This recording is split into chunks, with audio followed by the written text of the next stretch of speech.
Ethan de la Cruz. Huwag kang basta-basta pumasok at lumabas sa opisina ko kung kailan mo gusto. Kung makikita ka ng iyong mahal na si Chloe Garcia, maaari na namang magkamali ng akala.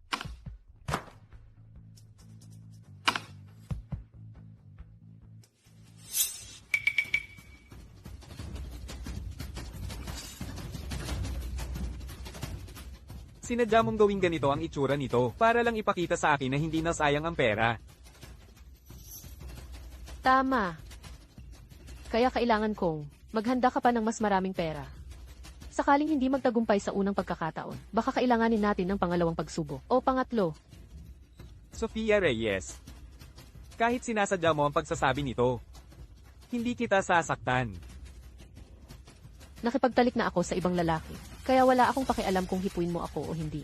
Huwag kang masyadong mayabang. Ang meron tayo ay isang kasunduan na kapwa nakikinabang.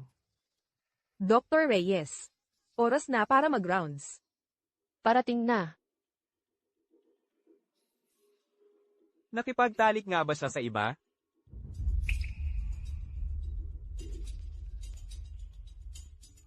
Alamin mo kung kanino nakipagtalik si Sofia Reyes. Ginoong de la Cruz, hindi gumagana ang surveillance ng club. Ang nahanap lang namin ay ang record na pumasok si Binibining Reyes sa club. At ang footages sa umaga ay nagpapakita lang na umalis siyang mag-isa.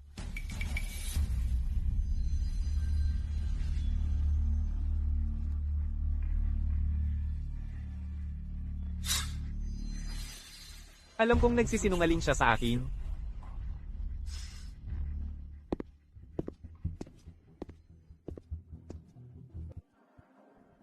Mahal.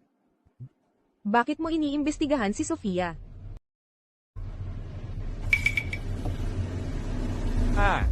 Kasi... Hindi ba't sinabi niyang nagpapabuntis siya? Gusto ko lang siguraduhin hindi niya ako niloloko. Talaga. Sinta, mahal kita. Naniniwala ako sa'yo.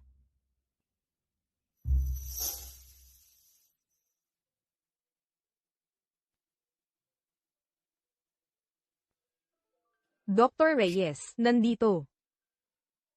Nandito na ang resulta ng test mo. Salamat. Walang problema. Hindi buntis. Baka naman baril ng lalaking model na iyon ay walang bala.